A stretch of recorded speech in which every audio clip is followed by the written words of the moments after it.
on a une belle... Tu sais, quand on parle de marque, la Fondation a une belle renommée, une belle réputation. On n'a pas inventé ça. Il y a eu des recherches qui ont été faites puis qui nous disent que si on fait ça, ça fonctionne. D'avoir une approche où tu dis, arrêtons de dire au monde qu'est-ce qu'il faut pas faire parce qu'ils savent que c'est pas bon, mais qu'est-ce qu'il faut que tu fasses? Comme pourquoi les gens vont mal. Et lui, il a décidé de regarder pourquoi il y a des gens qui ont traversé des choses horriblement difficiles et qui s'en sont bien sortis. Bonjour, mesdames et messieurs, bienvenue à un autre épisode de Là on jase. Aujourd'hui, on a un invité vraiment particulier, quelqu'un qu'on est fiers de recevoir à l'émission, quelqu'un que pour moi, personnellement, me passionne. J'ai hâte de rentrer dans le vif du sujet. On parle de quelqu'un avec 1001 talents que vous avez tous vu à notre écran aussi, un philanthrope où on va rentrer dans le sujet en profondeur. Quelqu'un qui est acteur de son changement.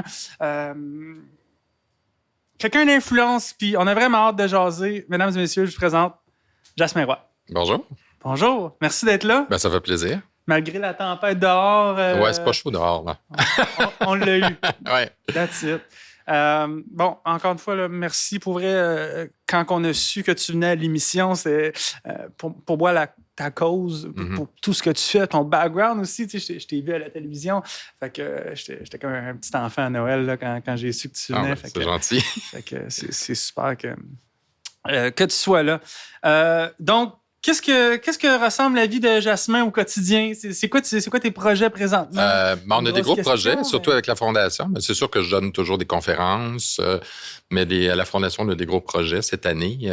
Entre autres, on va lancer une plateforme sur le self-care, sur l'auto-soin, mais le soin de soi, dans le fond, où on va montrer à des gens comment prendre soin d'eux autres au niveau émotionnel, relationnel. Ça va être une plateforme aussi où les gens vont pouvoir...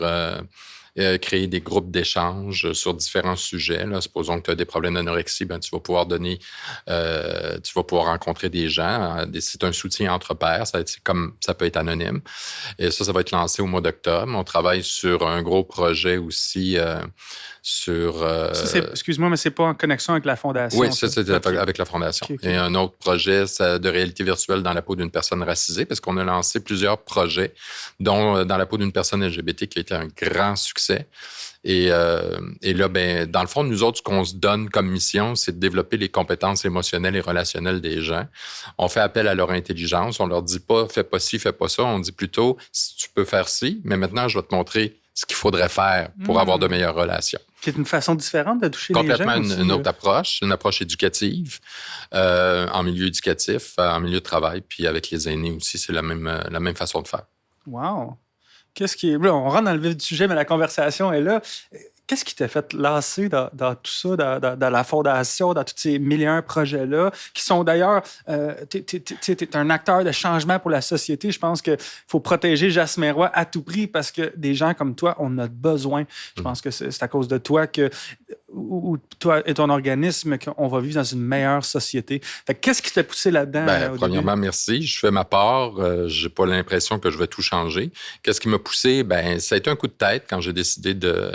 J'ai écrit un livre qui s'appelait Hostie de Fif en 2010. Puis suite à ça... C'était un succès, d'ailleurs. C'était un énorme succès. Et puis, suite à ça, ça a eu un impact social. Puis, c'était le début des réseaux sociaux. Donc, les gens m'écrivaient beaucoup. Et puis là, ils me disaient, moi, je vis de l'intimidation, mais c'est pas en lien avec l'homophobie. C'est parce que, j'ai des problèmes de poids ou en lien avec autre chose.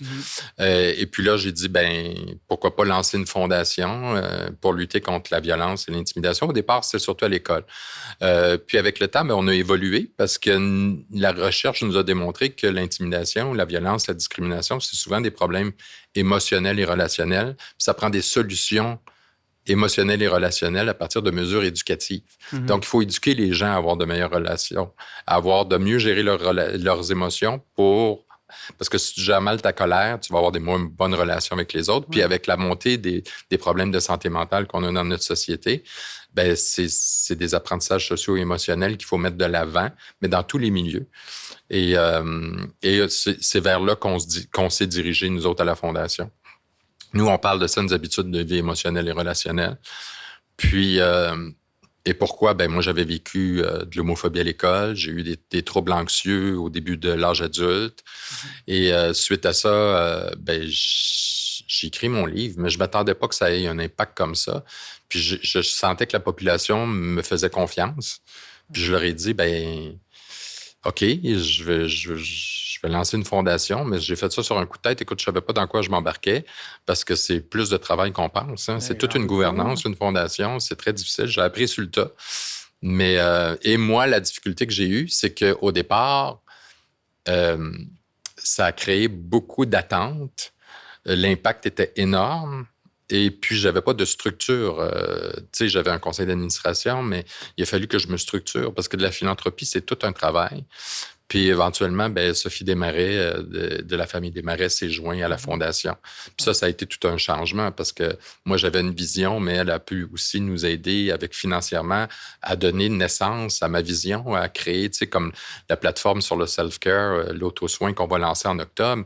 C'est elle, là, c'est elle qui va propulser tout ça, là, puis c'est son Juste bébé. faire une petite parenthèse, ben, la plateforme sur le self-care, wow, là, c'est sûr que ça va faire un succès, hein, Oui. parce que présentement, c'est très à jour de dire on travaille sur la business, on est des entrepreneurs, on travaille fort, mais quand est-ce que tu as pensé à toi la dernière fois? T'sais? Fait que je pense que ta plateforme. Non, puis c'est vraiment pratico-pratique. Puis c'est vraiment aussi avoir du soutien entre pairs. Ouais. Tu sais, un peu entre. Supposons que tu dis, ben moi, tu sais, on n'est pas des psychologues, on n'a pas cette prétention-là. Ça ne sera pas une plateforme pour ça non plus. Mais c'est une plateforme pour dire, ben je suis en démarche, j'essaie d'améliorer ma vie. Puis je peux faire des rencontres virtuelles aussi avec des gens qui vivent les mêmes choses que moi. C'est anonyme. J'ai pas besoin de dire qui je suis. J'ai pas besoin de donner mon nom. Je peux même garder ma caméra fermée, puis c'est tout virtuel. Puis les gens, ben, ils peuvent dire, ben moi, cette semaine, j'ai vécu telle affaire, mais ils sont obligés de trouver des aspects positifs dans leur vie. Okay. Donc, une façon de faire les choses. Aussi, il y a des règles à suivre, là, bien évidemment. Mais à mon avis, ça va trouver tout son sens au sein de la population parce que on n'est pas là pour gérer des maladies mentales, mais on est là pour aider les gens dans leur quotidien à améliorer leur relation, puis à améliorer aussi tout ce qui est régulation émotionnelle. Tu sais, des fois, on a de la misère à gérer notre stress. Tu sais, l'anxiété, c'est rendu omniprésent dans notre société. Bien, comment tu le gères? Puis moi, vu que j'ai eu des troubles anxieux, puis on a une équipe d'experts là, avec qui on s'est associé avec la clinique Vivago à Montréal, tu sais, des ergothérapeutes qui sont spécialisés justement en santé mentale où ils viennent nous montrer quoi faire. C'est bien beau de dire « gère ton stress », mais puis il y a plusieurs façons de le gérer. Tu sais, moi, je peux bien gérer mon stress à ma façon, puis ça ne sera pas une bonne façon pour toi. Tu sais, il y en a, ça va être le sport, il y en a d'autres, ça va être la méditation, il y en a d'autres, ça va être la lecture, il y en a d'autres, ça va être... De s'amuser avec des amis. Il y a plusieurs façons de le faire. Puis, en plus, il y a des techniques qu'on va montrer, mais vraiment montrer pratico-pratique. Puis des affaires qui se font simplement. Puis toi, tu fais partie de moi, je supervise tout ça là, à la Fondation. Ouais. Puis, mais c'est des experts qui ont fait les vidéos. Là, on est en montage. Incroyable. Ben, mon chapeau. Puis on va continuer à en parler. Mais avant d'en parler, on a un petit segment à l'émission avec un sommelier qui vient nous faire découvrir un vin. C'est un vin là, entre 20 et 50 $ qui est abordable à tous, mais un bon vin. Puis bon, pas parce que je suis un grand amateur de vin, mais parce que je suis un amateur de découvrir des nouvelles choses et puis d'apprendre. Puis dans le vin, autant que dans le whisky ou d'autres, il y a une histoire en arrière de tout ça. Hein? Il y a un bagage qui vient avec la dégustation de vin. Donc, si tu me permets, on va accueillir notre sommelier, M. David Déron. Bonjour, bonjour. Bonjour, messieurs. Bonjour, Jasmin. Merci d'avoir répondu présent à l'invitation. Merci encore, Nicolas, ce mois-ci, pour l'invitation. Alors, qu'est-ce qu'on boit? Eh bien, justement, moi, ce que j'aime, c'est faire découvrir et faire développer les papilles, l'odorat, les arômes. Donc, au début, tu ne sais pas ce qu'on va boire. On va juste... Ah, tu as caché la bouteille. J'ai caché la bouteille. On va le passer au nez. On va voir un petit peu ce qu'on ressent. Chacun va un petit peu me définir ce qu'il a au nez. On va commencer par toi, Jasmin. Et puis, de là, moi, je vais vous dire ce que je ressens moi. Et puis après, je vais vous parler un peu du vin, de ce que c'est, de pourquoi il y a la couleur, pourquoi il y a un petit peu de la teneur en alcool, tout ça. Puis l'histoire de ce vin-là. Je vous dirai par la suite ce que c'est, d'où il vient. Et on passera en bouche pour voir si la bouche correspond à ce qu'on a au nez. Donc, dans un premier temps, Bon, on va le si sentir. on l'a oxygéné, je l'ai ouvert, c'est un vin que j'ai ouvert il y a une petite vingtaine de minutes, bon. donc qui mérite d'être un peu plus ouvert, mais c'est pas grave. Le fait de l'avoir passé en carafe, ça va accélérer l'oxygénation. Est-ce que Moi, je sens tu de veux l'acidité un peu. T'es connaisseur de vin, Jasmin? Bon, pas tant, là, mais j'aime le bon vin rouge, Mhm. surtout. Là, ouais. J'aime les cabernets, j'aime les vins corsés, moi. J'ai de la Ouais. difficulté. Tu vois, Alors moi- l'autre, je l'ai su tout de suite, mais lui, j'ai de la difficulté à le prendre au nez. Alors, ben, en fait, l'acidité, elle est très présente parce que le vin, on le sent qu'il est jeune. Mhm. Donc, c'est ça que tu vas avoir. Moi, je le trouve très fermé. Et, je ne l'ai pas ouvert assez longtemps. Non, présentement, et c'est très, très complexe. Mais c'est Très fermé, difficile. ça veut dire quoi pour toi? Parce qu'il y a peut-être des gens qui nous écoutent qui ne Ouais. savent pas c'est Alors, quoi. ça. Un vin fermé, c'est où les Il n'y a arômes pas ne se assez sont pas respiré. développés. Ah, OK. L'oxygénation, c'est pas faite. Donc, les arômes naturels de choses que vous goûtez au quotidien, que vous ressentez régulièrement, sont pas arrivés. Donc, fermé, ça veut dire que présentement, ça se dégage pas, ça vient pas au nez. On sent quelque chose, mais on n'arrive pas à le définir. Pourquoi on n'arrive pas à le définir? Parce que l'arôme, il s'est pas ouvert. C'est comme la fleur. La fleur, au début, c'est fermé, puis elle s'ouvre avec le temps. Le vin, c'est un petit peu ça, c'est imagé. Là. Et puis après, ça se vient à se faner. Là, le vin, c'est exactement pareil. C'est un peu comme une fleur. Donc là, on est quelque chose de fermé, mais ça peut très rapidement, là, en quelques tours d'oxygénation, là, si on rapide, là, avec tout de suite, ça développe s'ouvre. un peu plus. Très, très rapidement.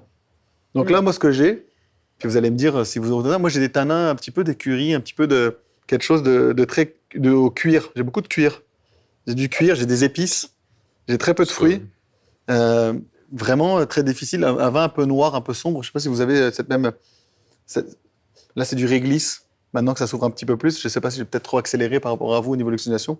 Là, c'est vraiment sur le réglisse, cuir, réglisse. Un peu, oui. Ça fait du sens. Ouais, un peu d'humus, le côté un peu forêt, humidité. On veut le passer en bouche, vous allez voir, ça va être surprenant, mais ce ne sera pas du tout la même chose. On va avoir quelque chose de beaucoup plus... C'est un vin sec. Il y a une deuxième bouche aussi qui vient avec. Donc là, la première... Il est bon, mais c'est un vin sec. Toi, tu trouves ça sec. Ouais. Moi, je le trouve sec en deuxième bouche, mais vraiment sec, c'est le côté astringent Mhm. qui va donner ça. On a 3 organes dans la langue, l'acidité, l'astringence et l'amertume. Mhm. Et puis là, on a l'amertume et l'astringence qui viennent ensemble. Et puis c'est ce qui va définir qu'il est sec, c'est parce qu'il s'évapore vite sur la langue. Tu vois. Mais Ok, par c'est pour contre, ça. voilà, exactement. Mais il est bon, par exemple. Mais on a moi, ce que j'aime, ce côté soyeux au début. Quand il arrive en bouche, là, on a quelque chose de très délicat. C'est plus un vin en mangeant, tu sais, c'est pas un vin Complètement. Les vins que je propose ici, on n'a pas. C'est rare d'avoir un vin c'est des vins d'apéritif, mais ou des vins de plaisir. Ils vont avoir moins de complexité. Ils sont plus faciles à boire. Donc moi, j'ai moins de choses à raconter là-dessus. Donc je préfère développer puis parler des vins qu'on va pouvoir accompagner. Puis après, je vais dire quel type de repas. Donc là, on est sur un vin de 2018 qui vient du Médoc, donc la région de Bordeaux en France. Donc un vin un peu puissant qui a des cépages que tu apprécies, donc le Cabernet Franc et le Merlot. Il y a du Cabernet Sauvignon également en petite quantité.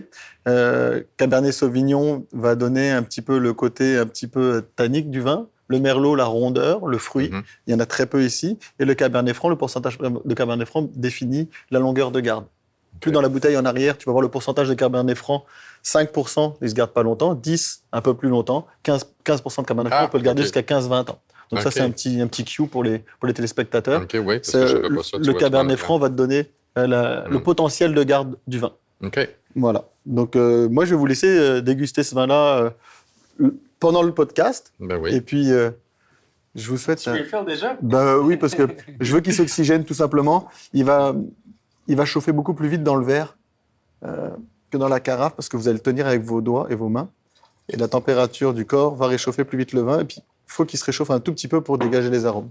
Donc, le fait juste de le prendre comme ceci et D'ailleurs, de moi, des l'oxygéner... fois, les vins trop froids, ça dépend pour lesquels. Hein. Parce que tout le monde met le vin au frais, mais c'est pas tous les vins qui sont bons au frais. Je suis entièrement d'accord avec toi, et notamment dans les restaurants. Dans les restaurants, ils sont souvent les vins rouges dans les caves, dans des caves de conservation. Ah, mais tu vois, là, il est plus rond, là.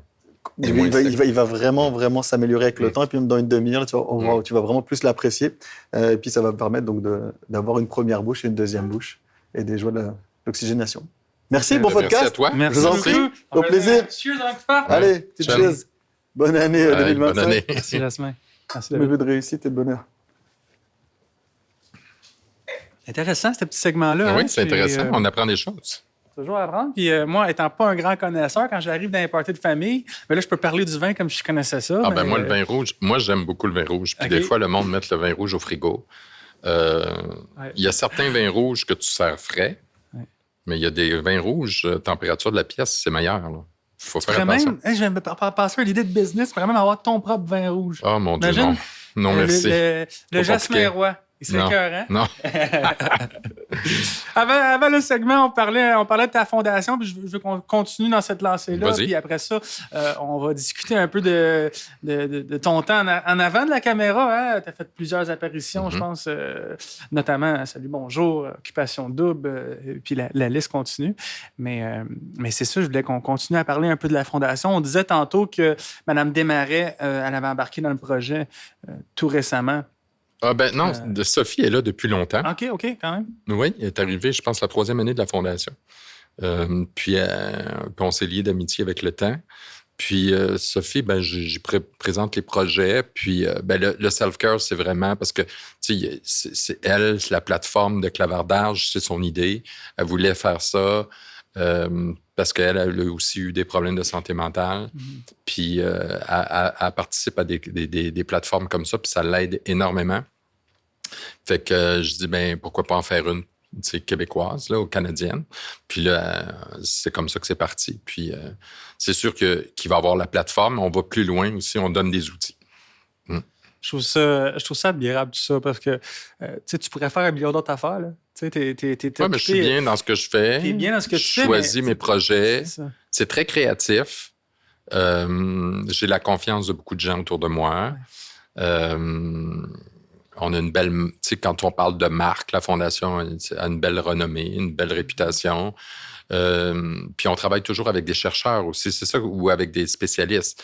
C'est que nous autres, tout ce qu'on fait, c'est appuyé sur des données probantes. C'est pas tu sais, comme le projet Dans la peau d'une personne racisée, on travaille avec la chaire de recherche jeunesse du Québec. Là. On travaille pas, on n'arrive pas puis on fait quelque chose. Comme il y en a plein qui font ça, je pense qu'ils ont des bonnes intentions, mais je pense qu'il faut toujours, plus tu travailles en collaboration avec des spécialistes, des chercheurs. Tu sais, nous autres, on travaille beaucoup avec l'Université de Sherbrooke, l'Université de Yale. Oui, puis ça donne une crédibilité à ce que tu fais.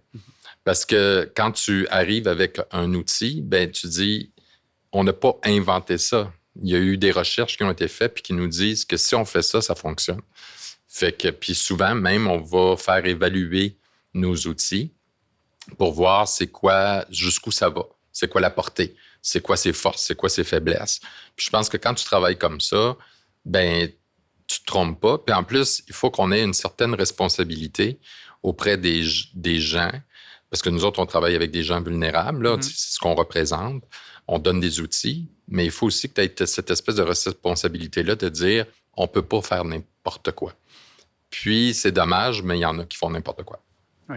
Mais ils ont des bonnes intentions. Oui. Mais ils font n'importe quoi avec des bonnes intentions. Je voulais prendre c'est super intéressant ce que tu dis. Puis on s'en était parlé au téléphone un peu avant le podcast. Puis je veux laisser une primeur à tout le monde qui nous écoute. Puis à l'équipe aussi d'ailleurs, parce qu'ils sont au courant du projet, mais pas en profondeur. Comme tu sais, là, je vais faire une conférence en 2025. Conférence sur l'entrepreneuriat, sur pas juste l'immobilier, mais tout ce qui est entrepreneur. Puis des fois, on en parlait tantôt, d'être un entrepreneur, c'est pas juste de travailler fort puis de vendre des maisons. Il y a plus il y a la santé mentale, il y a la santé physique, il y a de l'alimentation, il y a tout plein de facteurs pour être la meilleure version de nous-mêmes. Fait que ça va être une conférence qui va venir toucher ça. On s'enligne pour que ça soit pas mal... C'est confiant à dire, là, mais la plus grosse conférence de la décennie au Québec.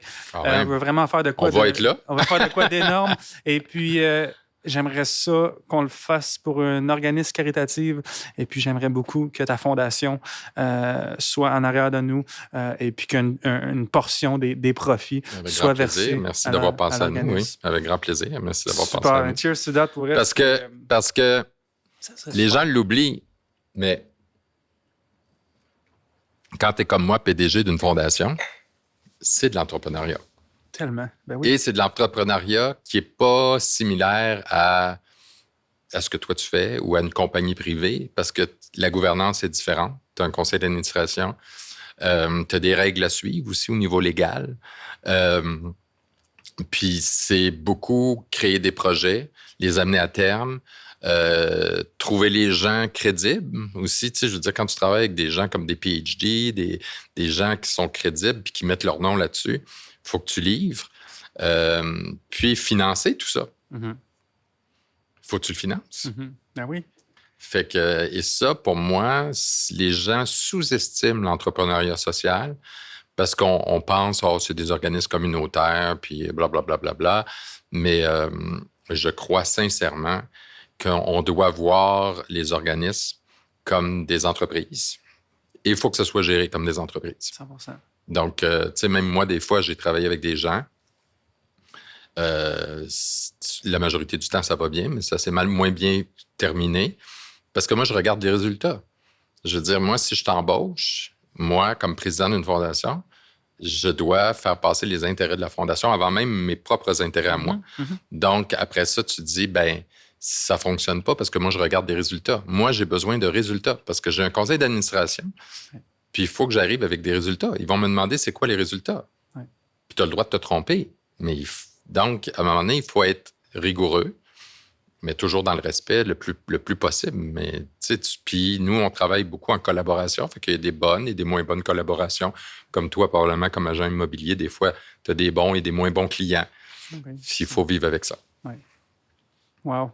Puis cet épisode-là, il est particulièrement important parce que tu parlais que tu es un entrepreneur comme PDG de la Fondation, mais un entrepreneur...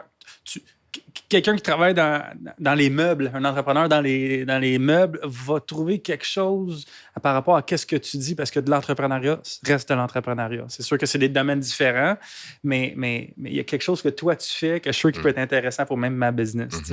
Fait que c'est super cool. Wow, quelle belle cause. Puis là, si on recule en arrière un peu, bon, ça fait longtemps que tu fais de la télévision?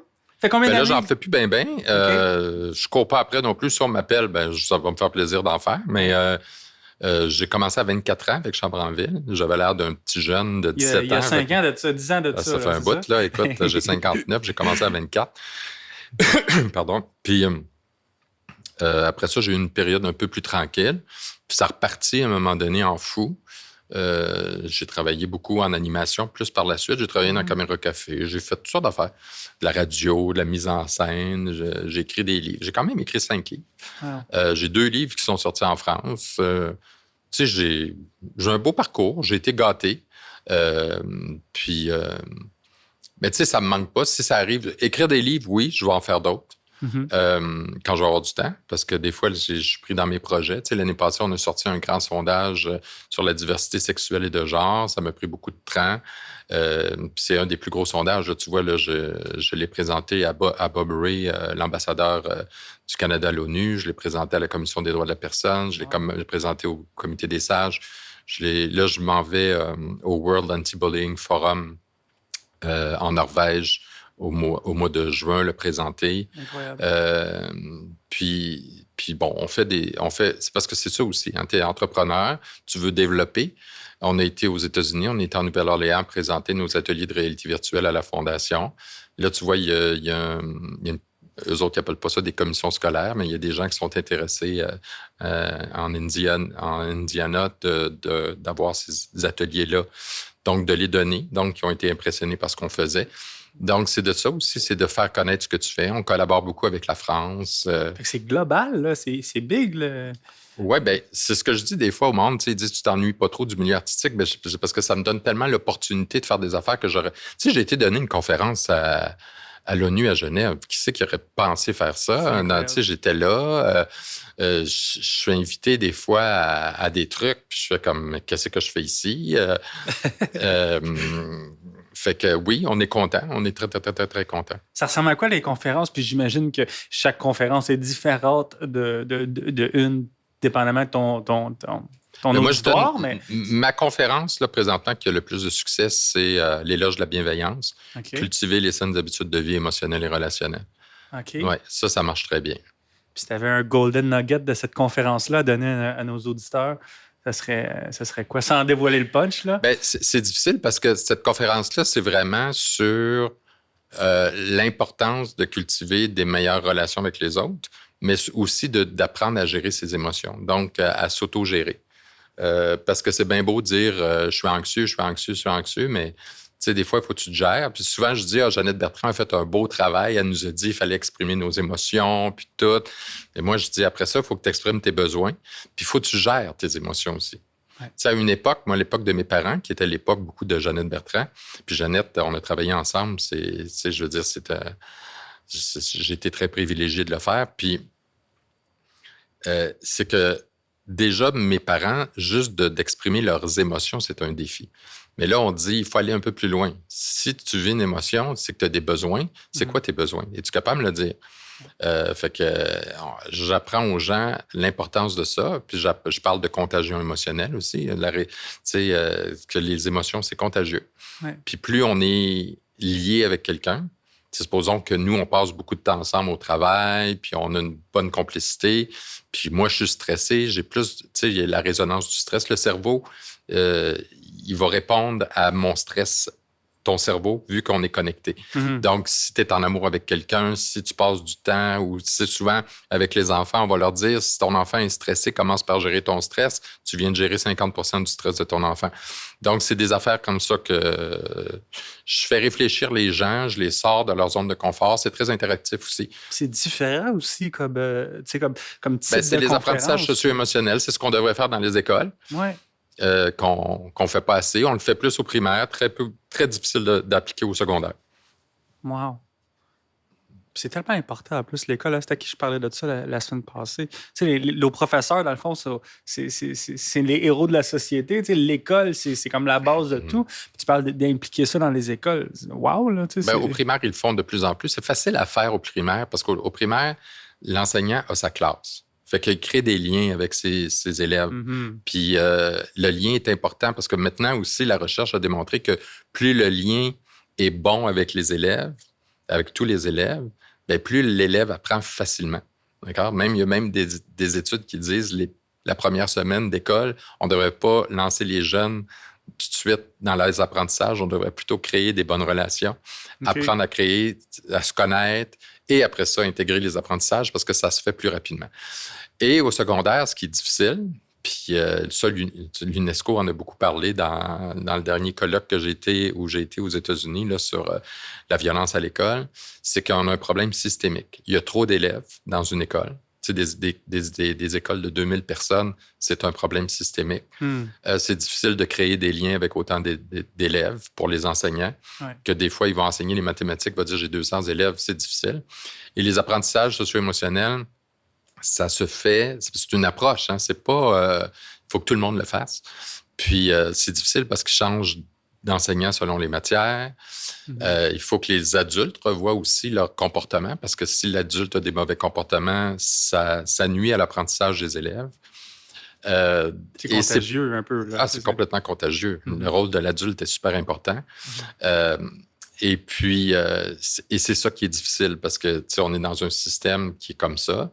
Alors, comment on peut appliquer une approche sur les apprentissages socio-émotionnels à l'école? Puis ça, il faut vraiment faire ça parce que au-delà de la violence, de l'intimidation, de la discrimination, on va avoir des résultats beaucoup sur la santé mentale, une baisse importante des problèmes de consommation de drogue, d'alcool, de consommation de médicaments. Oui. Ben, ça commence avant. Mais c'est de leur apprendre, de leur donner des outils pour qu'ils se gèrent, qu'ils apprennent à gérer des situations, des conflits, apprendre à discuter avec quelqu'un qui n'a pas la même opinion que toi sans l'intimider, sans le rabaisser. Puis on a des très mauvais modèles dans notre société, surtout en politique. Oui, 100%. T'es aux yeux du public depuis longtemps. C'était quoi pour toi le rôle, la position d'animateur qui t'a le plus touché ou comme qui te parlait le plus, mettons? Moi, je pense que c'est quand j'ai fait de la radio au 98.5 FM. Okay. C'est là que j'ai le plus trippé, comme on dit. Pourquoi?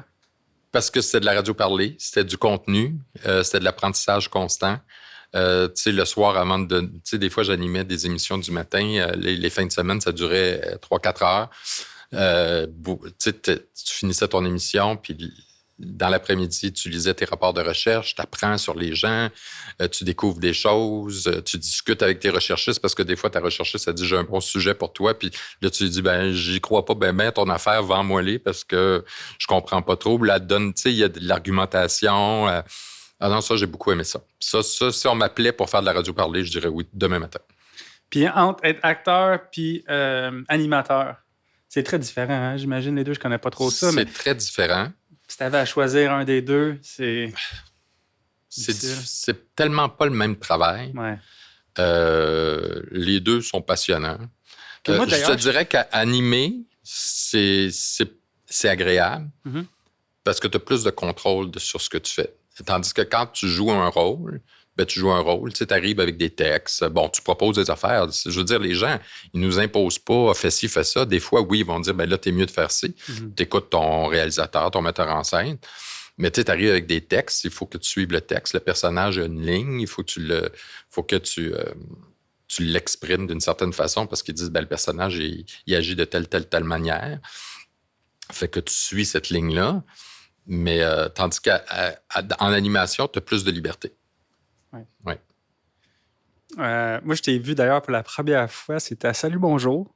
Ça fait combien de temps de ça? Là, j'avais 40 ans, je pense. Ça fait 19 ans. Un bon moment. Mais le premier souvenir que j'ai de toi, c'est Salut Bonjour. Et puis après ça, là j'ai fait des recherches sur toi. Fait que là, j'ai appris à te connaître un peu. Ça fait bizarre, mais c'est pas bizarre. Là. Et puis après ça, il y avait Occupation Double aussi que tu faisais. Je faisais des chroniques après, oui, c'est beaucoup. Je faisais la tribune après sur le web, oui. Est-ce que tu écoutes encore Occupation Double? Est-ce que tu écoutes la TV? Non, honnêtement, Occupation Double, je l'écoutais parce que souvent, j'étais comme chroniqueur ou journaliste autour de tout ça. Tu sais, j'ai travaillé aussi à l'écrit pour les magazines 7 jours, des trucs comme ça. Fait qu'on faisait des entrevues. Fait que tu l'écoutais parce qu'on faisait de la chronique culturelle là-dessus. Puis à l'époque, c'était un phénomène. Il ne faut pas se le cacher. Là. Je veux dire, quand les chroniqueurs culturels, ils en parlent moins aujourd'hui, mais à une époque, parce que ça a pu l'impact que ça avait, à une époque, tu sais, Star Academy, tout ça, tout le monde était collé là-dessus. Puis moi, je travaillais beaucoup avec TVA. Fait que c'était tout... on nous disait, il faut parler de ci, il faut parler de ça, parce que c'était dans la machine, là, tu sais. Mais on en parlait, fait qu'on l'écoutait. Wow, mais tu me disais au téléphone que tu t'écoutes pas tellement la télévision. Non, j'écoute... Je suis pas un fan de télé. Tu es trop occupé avec. J'écoute des séries sur les applications, là. Ouais. Mais non, la télé, pas. Beaucoup les nouvelles, par exemple, beaucoup l'information. Moi, j'écoute la radio parler. Puis là, on en a 3 maintenant, fait qu'on est chanceux. Fait que aussitôt que tu trouves ça plate à quelque part, tu peux changer de poste. Je trouve ça intéressant. Ils ont chacun leur approche. Puis j'aime beaucoup les commentateurs. Moi, j'aime beaucoup les 24-60. J'aime beaucoup ça. Moi, écouter les gens, exprimer leurs idées, articuler leurs idées. Parce que ça m'aide aussi des fois à me faire ma propre idée. Puis ça m'aide aussi à dire, oh, j'avais pas vu ça comme ça. Puis les arguments sont intéressants.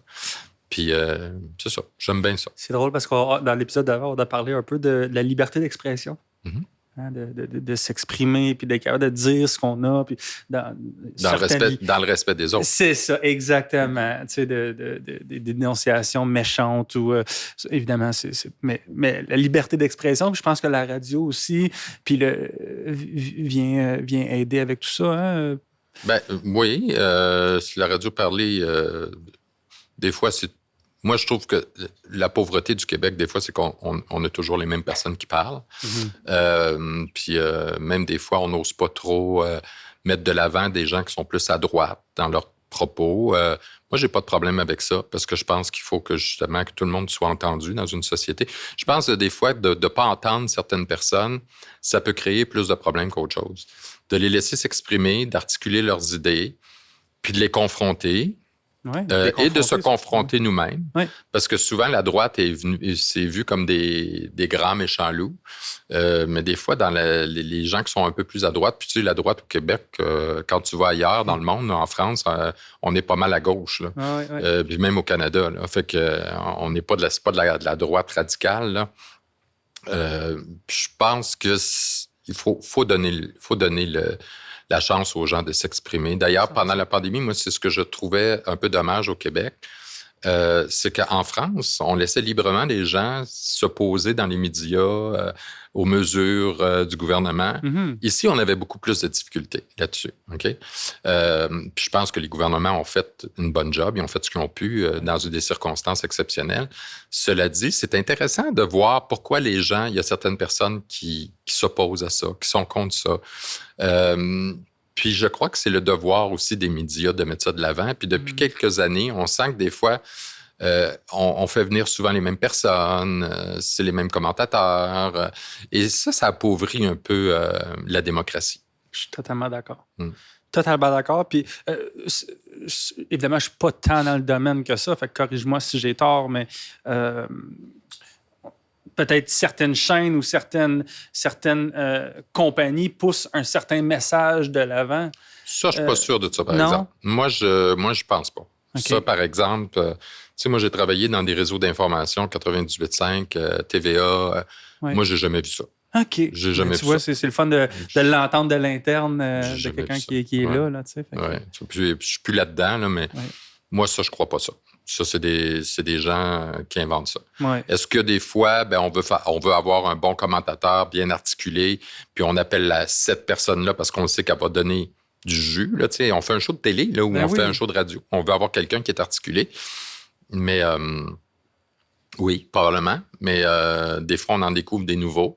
Puis des fois, il y a une peur aussi, plus des médias, de dire, on va en essayer un nouveau, tout d'un coup, il n'est pas bon, tout d'un coup, c'est normal. Bon. Parce que même moi, quand je faisais ça à l'époque, on me le disait, ma recherchiste, elle disait, il est bon, en entrevue, il est bon, c'est un bon commentateur. Bon, on y allait parce que tu savais que c'était winner. Tu veux faire un bon show. Puis des fois, on essayait, puis tu faisais, ouf, OK, là, on part de loin.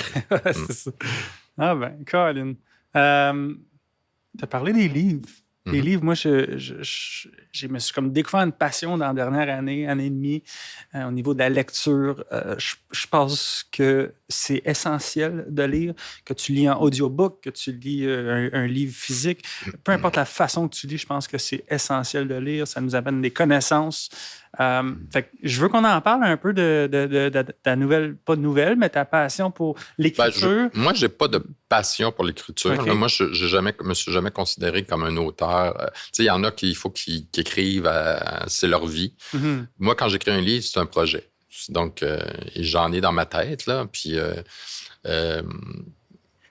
oui, je suis un auteur parce que j'en ai écrit, là, mais c'est pas essentiel pour moi, mais je veux en faire. Parce que j'aime ça faire ça. Je trouve que ça demande... c'est très difficile d'écrire un livre. Moi, j'ai beaucoup d'admiration pour ça parce que tu te juges tellement quand tu écris. Tu dis, parce que tu veux être compris. Fait que si tu écris quelque chose, il faut que les gens te comprennent. Ouais. Puis à chaque fois que tu écris, tu dis, vont-tu me comprendre? Ça va-tu être clair? Puis... Est-ce que le message va être bien passé? Oui, puis non, mais c'est plus être compris. Ouais. Même si tu écris un roman ou n'importe quoi, est-ce qu'ils vont comprendre ce que je dis? Moi, c'est beaucoup ça quand j'ai écrit tous mes livres. À chaque fois, c'est ça que j'ai dans la tête. C'est clair ce que je dis là. Mais les éditeurs, quand tu as un bon éditeur, ils font une bonne job. Là. Ils t'aident. C'est dire, ça, c'est pas clair, tu peux-tu éclaircir? Mais justement, c'est quoi le processus d'écrire un livre? Quelqu'un ne se lève pas un bon matin puis il commence à taper sur son ordi puis on imprime tout ça. Puis, je veux dire, il y a un processus. Ça dépend. Ça dépend de tous et chacun. C'est sûr que quand tu es connu, le moindrement, tu vas aller voir des éditeurs, tu risques d'avoir une chance qu'ils disent oui, ça m'intéresse. Il faut que tu arrives avec un synopsis, un plan de livre. Moi, je pense qu'il faut faire un plan. Ouais. Même si le plan change en cours de route, là, il faut que tu dises qu'est-ce que je vais écrire. Ouais. Il faut que tu aies un plan sur quelques pages parce qu'il faut que tu saches où tu t'en vas. C'est comme si tu dis, dans le fond, ton plan, c'est un peu dire je fais Montréal-Québec. Bon, je peux décider d'arrêter à Drummondville ou je peux décider de faire une bifurquée vers Victoriaville puis revenir puis aller à Québec. Mais ton plan, c'est de dire je pars de Montréal à Québec. Mm-hmm. C'est ça un livre. C'est un début, un milieu, une fin. Puis il faut que tu aies un plan. Puis l'éditeur, il vient faire quoi exactement là-dedans? L'éditeur, il va t'aider. Premièrement, il va dire oui, ça m'intéresse. Il y a des éditeurs, des fois, qui vont dire ça, c'est pas dans mon champ d'expertise ou c'est pas le genre de livre qu'on publie nous autres. Mais l'éditeur, ils font une bonne... Moi, en tout cas, j'ai toujours été bien accompagné. Tu as des gens qui révisent ton texte, qui vont faire le travail. Puis, il y a 3 révisions. tu as une première révision là, avec l'éditeur ou l'éditrice qui vont réviser ton texte. Ils vont dire, ben ça, c'est pas clair, ça, telle affaire, ça, tu devrais peut-être déplacer ça là, ça, tu devrais peut-être enlever ça. Ou ils vont dire, tu répètes souvent les mêmes mots. Moi, ça c'est l'affaire que j'ai eu le plus, là, c'est quand tu lis quelque chose, puis tu lis un livre ou tu lis un texte, puis les mêmes mots apparaissent trop souvent. Moi, ça me horripile. Parce que c'est ça qui est dur à écrire, c'est de pouvoir utiliser ton vocabulaire pour bien exprimer ce que tu veux raconter. Et après ça, la première fois, c'est assez intense parce qu'il y a beaucoup de corrections, il y a beaucoup de commentaires. Puis des fois, ça peut être, tu peux-tu éclaircir ça? Ou je comprends pas ça, pourquoi tu as mis ça là? Et après ça, tu as une deuxième relecture. En tout cas, moi, à chaque fois, ça a été ça. Ou habituellement, il y a moins de commentaires, de corrections, parce que là, tu as retravaillé ton texte. Et à la fin, tu as une dernière révision, qui est plus une révision linguistique, mais une révision sur la maquette du livre. Puis là, c'est encore le temps de faire des changements. Puis après ça, habituellement, ça s'en va en impression. Wow. Puis au niveau de l'écriture en soi, toi, tu dis... Je sais pas, là, tu te dis quoi, un 20 minutes, une demi-heure, 1 heure par jour? C'est quoi ton processus d'écriture? Écoute, ça dépend de tous et chacun, mais c'est sûr c'est de la discipline qui fait que tu arrives à écrire un livre. C'est comme aller au gym. Si tu y vas pas, t'avanceras pas. Puis écrire un livre, c'est vraiment, en tout cas moi, dans mon cas, c'est souvent le matin, je me lève, puis moi, je vais écrire 2-3 heures, puis après ça, c'est fini. Il y en a qui peuvent écrire toute la journée. C'est pas pareil. Moi, je peux pas passer mes journées à écrire. Quand je suis inspiré du moment. Puis... Je vais écrire un chapitre, je vais écrire... Puis même des fois, parce que quand tu as ton plan, tu dis, tiens, que je vais commencer par ça, puis c'est pas le chapitre qui est à la suite de ce que tu écrivais. Tu dis, je vais commencer là parce que j'ai plus d'inspiration pour ça à ce moment-là. Puis tu joues là-dedans, là. Puis, si tu avais un livre à choisir, puis j'espère peut-être que tu te diriges vers tes livres à toi, ce serait quel livre que tu suggérais aux gens d'aller lire et pourquoi? Ben moi, je dirais de lire les livres de Boris Cyrulnik en général. OK. Pourquoi? Parce que c'est un être c'est le père du concept de la résilience. C'est lui qui, au départ, c'est Le vilain petit canard... Des saisons et des âmes que j'ai lu. Là, j'ai acheté son dernier livre, là, qui est très intéressant. Là. C'est lui qui a décidé à un moment donné de faire des recherches sur les enfants qui avaient passé à travers l'Holocauste et pourquoi ils s'en étaient bien sortis. Parce que tout le monde, on regarde toujours comme pourquoi les gens vont mal. Mais lui, il a décidé de regarder pourquoi il y a des gens qui ont traversé des choses horriblement difficiles et s'en sont bien sortis. Et moi, d'ailleurs, c'est Stéphane Bureau qui avait eu une entrevue avec lui, je me rappelle pas quand, à Radio-Canada, puis c'est là que je l'avais découvert, j'avais fait « Oh, wow! » L'ensemble de son œuvre est exceptionnel. Est-ce que c'est un type d'écriture que tu essaies de... Pas du tout. Tu es indépendant. Je ne serais pas capable d'écrire comme lui. Ah oui, hein? C'est lui, c'est un scientifique, là. Moi, je ne suis pas... Mais il vulgarise très bien ce qu'il fait. Wow. Puis le livre Asti de Fif, qui est ton succès, je pense, qui est ton plus grand succès jusqu'à maintenant. Puis c'est toutes tes lectures. D'ailleurs, je vais aller chercher un de tes livres là, ou deux, puis c'est sûr que je veux lire. Mais c'est quoi qu'on vient parler sans te dire le punch? Puis c'est quoi dans pour le fond, inciter les gens? Asti de Fif, c'est que en 2010, moi, j'ai décidé de sortir ce livre-là parce que moi, j'avais vécu des trucs horribles à l'école en lien avec l'homophobie, même à une époque où je savais même pas que j'étais gay. Puis c'était moins connu aussi dans ce temps. C'était moins accepté aussi dans ce temps-là. Quand j'étais jeune, mais écoute, c'était terrible. Là. Moi, en plus, j'étais à la campagne. Écoute, oublie ça. Là. Puis juste parce que je m'exprimais différemment, j'étais un enfant plus intellectuel. Puis, tu sais, j'étais pas un enfant qui était outillé physiquement. Là. Je veux dire, je suis venu au monde, j'avais des problèmes avec mes pieds. J'ai pas, tu sais, même encore, j'ai des orteils. J'ai porté des bottillons orthopédiques toute mon enfance. Donc, j'étais pas outillé pour être comme les autres garçons. Fait que j'ai développé d'autres aptitudes.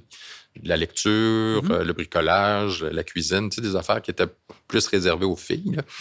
Puis, tu sais, à un moment donné, quand tu arrives autour de 40 ans, tu te dis, ben là, tu veux laisser un meilleur monde parce que moi, j'ai pas eu d'enfant. Là.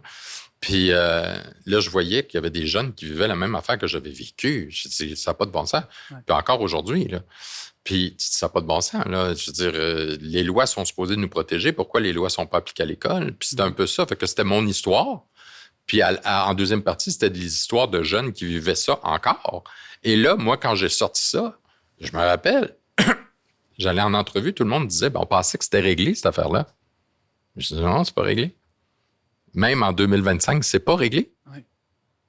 Tu sais, nous autres, on a fait un sondage l'année passée, puis un jeune sur 2, entre 15 et 17 ans, disent avoir été victime de violences, d'intimidation, de discrimination à l'école ou autour de l'école. C'est énorme. À cause de la diversité, parce qu'ils font partie de la diversité sexuelle et de genre. Ouais. C'est énorme.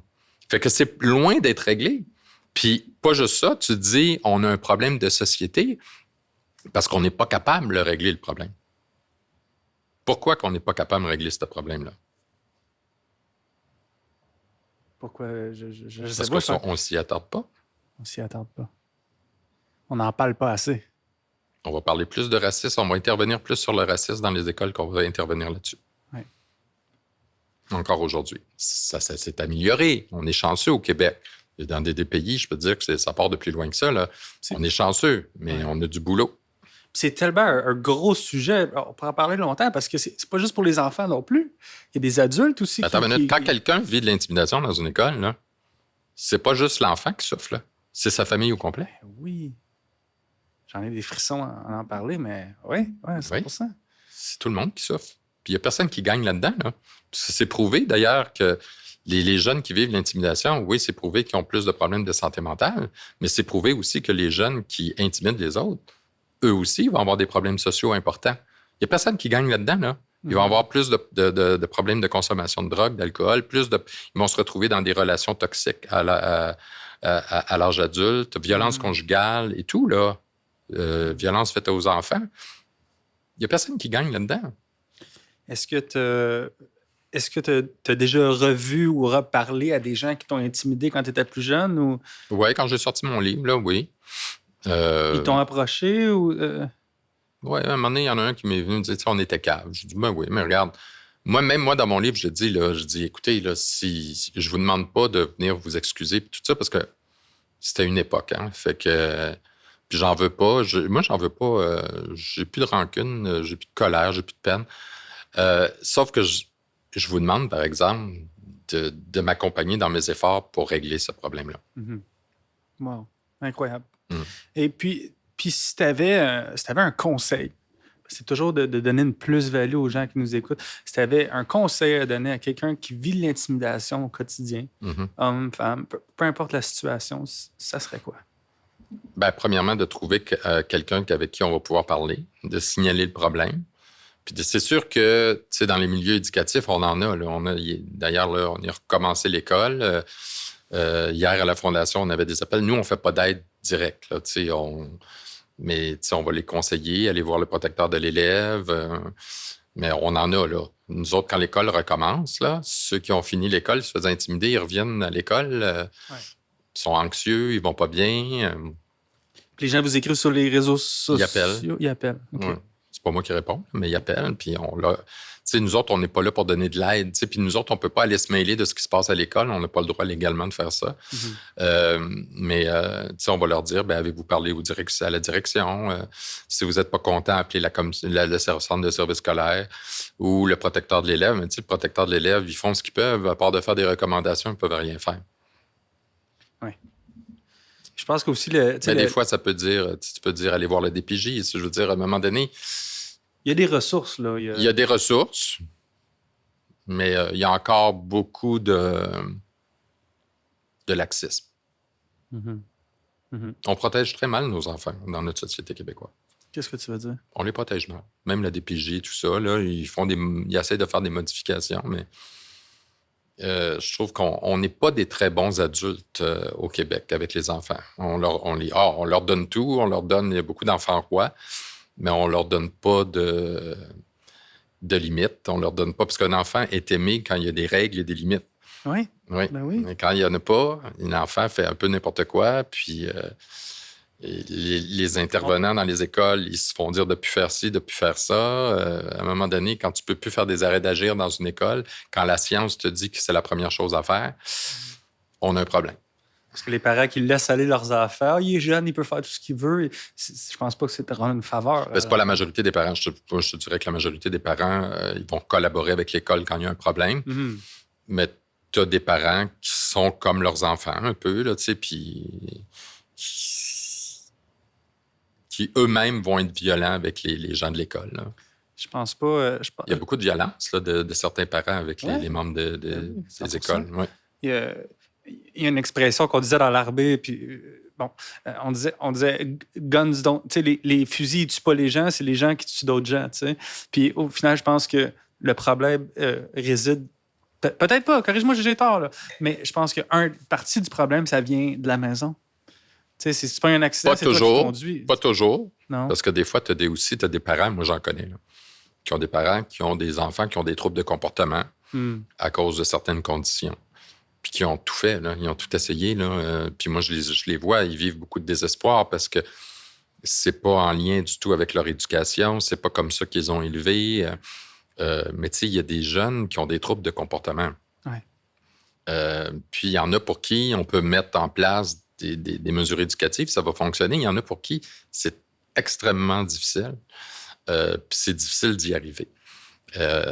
Et là, dans ce temps-là, il faut se poser des questions. Est-ce qu'on les laisse cohabiter avec les autres? Puisqu'on a décidé de mêler tout le monde au Québec, mais à un moment donné, s'il y a de la violence, est-ce qu'on doit accepter ça? Ou on dit, regarde, on a essayé ça ne marche pas, qu'est-ce qu'on fait maintenant? Tu sais?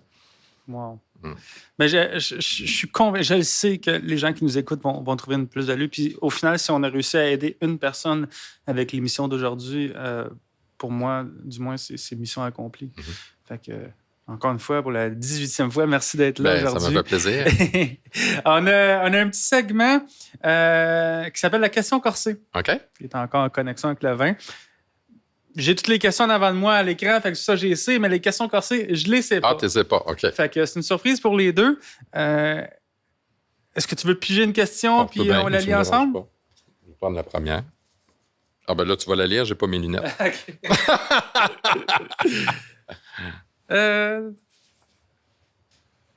Ben oui, on peut... As-tu besoin de lunettes, toi aussi? As-tu déjà eu une expérience particulièrement difficile sur un plateau de tournage, que ce soit à cause d'une scène complexe ou d'une relation difficile avec un membre de l'équipe? Ah, mon Dieu, c'est une bonne question, mais non, c'est pas corsé. Ah oui, une fois. Oh! Mais je dirais pas où, oui, une fois. Avec on peut cacher les noms, on peut cacher avec les noms. un réalisateur, oui, qui avait fait une crise, il m'avait rentré dans son bureau, il avait donné des coups de pied dans le bureau, puis j'avais fait Seigneur. Red flag, là? Oui. C'est arrivé une fois, par exemple. Après ça, il n'a plus refait, puis il s'est excusé. Fait que bon, OK. c'est un peu intense. On en fait un autre? Oui. Donc, c'est moi qui pige. Ben oui. Tiens. Dans le fond, tu pourrais piger, là. Ouais, celle-là est bonne, je l'aime. Tu as plusieurs casquettes. Acteur, philanthrope, auteur. Mais est-ce qu'il y a un projet ou un rêve que tu n'as pas encore réalisé? Un challenge que tu aimerais relever à l'avenir en lien avec la fondation ou ton travail à la télévision? Oh boy. Une grosse question, hein? C'est une grosse question, ça. Est-ce qu'il y a un rêve que tu aimerais faire, un objectif, en fait? Moi, mon rêve, ça serait vraiment que la fondation soit connue dans plusieurs pays du monde. On a des antennes là, qui sont en train de se placer, mais avec une crédibilité encore plus grande, là, plus solide. Oui, ça, j'aimerais beaucoup influencer le monde entier. Là, même à l'ONU, là, faire des...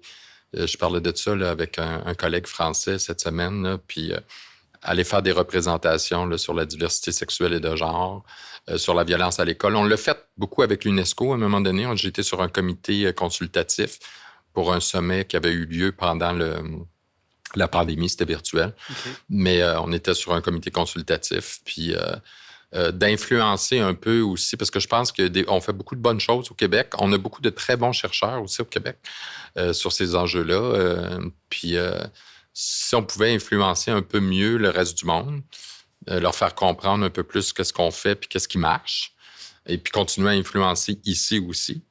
Ça, j'aimerais bien ça. C'est une difficulté qui n'est pas juste au Québec. Là, C'est partout dans le monde. C'est partout dans le monde, mais sauf que des fois, c'est de l'appliquer. Tu sais, si tu vas au Mexique, eux autres parler d'intimidation dans les écoles, pas une priorité. Ouais. Tu sais, j'avais fait un colloque à l'ambassade du Canada à Paris avec l'Éducation nationale. On avait eu des gens d'Afrique qui étaient venus. Mais tu sais, eux autres, ils partent à la base parce qu'eux autres, ils croient même pas à ça, l'intimidation, tu sais. Fait que tu avais des gens du Maroc, puis là, tu leur disais, oui, mais vous, votre défi présentement, parce qu'ils disaient, on peut-tu prendre vos outils? Je dis, non, parce que vous n'êtes pas rendu là. Donc, votre défi, ça serait de convaincre les gens que la violence répétée, ça peut détruire un être humain. Ouais. Fait que, et d'amener ça, puis tu sais, quand tu vas dans certains pays d'Afrique, tu parles pas de diversité sexuelle et de genre, là, tu vas parler d'égalité des genres, là, tu sais, hommes et femmes, déjà, il y a dans plusieurs pays, juste de gagner ça, c'est énorme.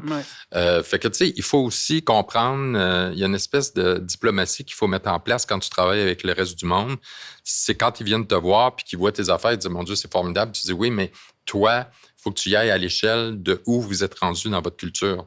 Parce que tu peux pas monter un escalier d'un coup. Il faut que tu montes marche par marche. Certains pays d'Europe sont un peu plus connectés à nous ou c'est un peu... Oui, en Europe, en général, c'est assez similaire. En Angleterre, je te dirais, c'est pas mal similaire à ce qu'on fait ici. Les approches, tu sais, comme en Europe, dans certains pays d'Europe, les approches sont très négatives. Moi, je leur dis tout le temps, soyez un peu plus positifs là-dedans, là. Constructifs. On est beaucoup sur la violence. On parle de la violence. Puis on parle très... Si je dis, il faut arrêter de parler de la violence, mais montrer ce qu'on s'attend. C'est quoi qu'on veut voir? C'est quoi les apprentissages que les jeunes doivent faire pour ne plus être violents? Parce que tout le monde le sait ce qu'il ne faut pas faire. Ouais. Tout le monde sait qu'il ne faut pas être violent, mais on va tous l'être à un moment donné, là. Ça, j'arrête pas de le dire. Même moi, là, je veux dire, on a tous des comportements inadéquats.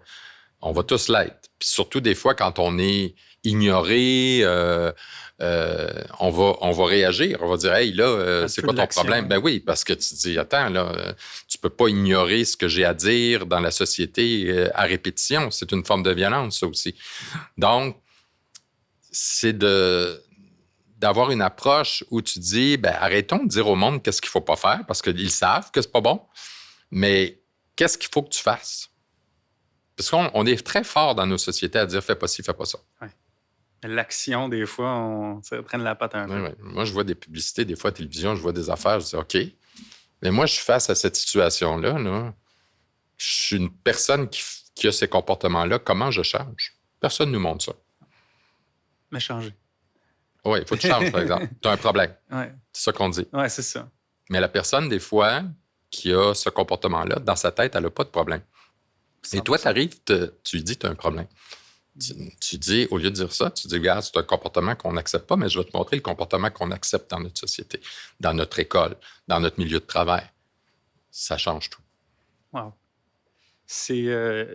On l'a vu, nous autres, hein, moi, je travaille avec les aînés aussi, puis quand tu arrives, tu parles de maltraitance auprès des aînés, ils se braquent tous de même. Mais quand tu leur dis, écoute, on a tous des comportements inadéquats, moi, j'ai des comportements inadéquats, on a tout envoyé promener quelqu'un, on a tous eu des conflits. Oui, bon, ben là, maintenant, on va essayer d'en avoir le moins souvent possible. Ça ne veut pas dire qu'il n'y en aura plus. Là. Ah là, tout le monde est ouvert à parler de « Ah oui, c'est vrai, des fois, je ne suis pas fin. » Bon, OK. On ouvre la porte. Toujours l'approche. Bien dit. On arrive quasiment à la fin. On n'est pas rendu là, mais on a un autre petit segment. Bon. C'est la question flash. Ah, OK. Fait qu'on a 1 minute. Je te pose le plus de questions possible. Puis tu réponds rapidement. Le but, c'est d'en faire. OK, ça je vais prendre une petite gorgée d'eau. Là. Si tu veux pas répondre à la question, trop de temps, tu peux dire passe. Oups, je saute à la prochaine. OK. On a fait 10 avec le dernier invité. Ah, il est bon. Mais il n'y a pas de score ou rien de ça. T'es prêt? Oui. On passe ça. Ton émission, ton film préféré? Seigneur. Je vais passer, puis j'en ai trop. Ton acteur préféré? Encore là, j'en ai pas tant. Là. Je vais passer. C'est pas bon, hein? Ta plus grande fierté? D'avoir passé à travers des choses très difficiles, puis de toujours avoir gardé le moral. Pour toi, la richesse, c'est? Les gens. Bien dit. Comment te décrirais-tu en un seul mot? En un seul mot, complexe. Ton héros? Boris Cyrulnik, je te dirais, c'est quelqu'un que j'admire beaucoup. L'endroit que tu te sens le plus à l'aise? Chez nous, dans mon salon. Avec mes gougounes, je suis pareil. Le meilleur conseil que tu as jamais reçu? 5 secondes. Keep on the good work. Continue à faire le bon job que tu fais là. On y va avec une petite dernière. Ta pire phobie? Ma pire phobie, mourir. Mourir, je pense que tout le monde, hein? Ou Tout le monde dit qu'ils n'ont pas peur de la mort, mais quand tu regardes les recherches en psychologie, c'est la grande crainte de l'être humain. Tu n'as pas peur de mourir, tu t'en rendras pas compte, tu vas être mort. Mais tout ce qui vient avant, oui. Puis il n'y a Moi, plus rien pense après que non c'est- plus, là. On le sait pas. Oh! Tu sais, c'est vrai. chez les psychanalystes, ils disent très bien, ils disent c'est la peur du néant ou la peur d'être dépassé par l'infini. Oh, wow. Ça apporte à réfléchir, en tout cas. Mhm. Ça, c'est C'est soit qu'il n'y a rien ou soit que c'est l'infini. Ouais. Dans les deux cas, c'est très anxiogène. Wow. Mais t'as super bien répondu. Mais Ben, merci. C'était le fun. Donc, on a un petit cadeau pour toi. Ah oui? On a un petit Une bouteille de cadeau. vin. On va le présenter par notre ami le sommelier. Merci de ta participation, Ben, merci à Jasmin. vous autres. Ben, Merci pour le beau bien. podcast, Je plein vais voir ça d'émotions et avec mon mari. de belles notes. C'est le vin qu'on a bu aujourd'hui, fait que c'est la même chose. La cour du Bail? La tour de Bail. La tour de Bail, OK. Ouais. J'ai pas mes lunettes, fait que je dis C'est la n'importe tour quoi. de Bail, c'est un Médoc, c'est un château. Oui, Dans 2018 le quand Bordelais. même. 2018, 6 ans, il commence à être à maturité, mais tu vois que là on aurait Ben là, pu, il est mieux on déjà. aurait pu, moi je conseille même à 8-10 heures, c'est-à-dire l'ouvrir le matin pour un souper. Ah ouais? Ça, c'est l'idéal. Ouais, sur un vin jeune, et puis une année 2018, sur un 2017 également. 2019, il peut s'ouvrir 2020.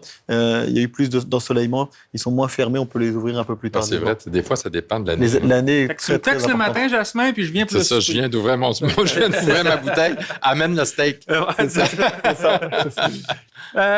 qu'est-ce qui s'en vient pour Jasmin Roy? C'est quoi les projets? C'est quoi que le public peut s'attendre dans le futur? Comme j'ai dit, on a tellement une grosse année devant nous autres, c'est incroyable.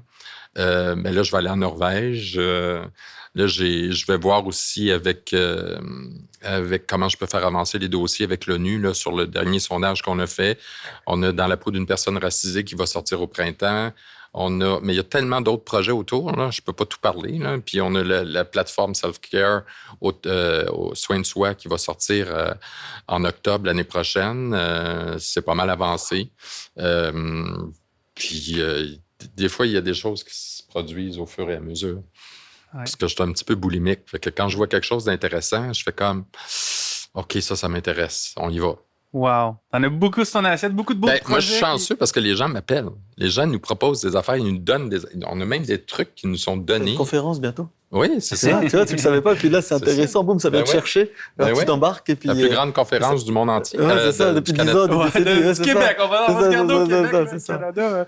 De la rive sud de Montréal, Mais c'est quoi l'expression reach for the stars and tu sais, Vise les étoiles, tu atteindras la lune. voilà. Ok, c'est exactement ça.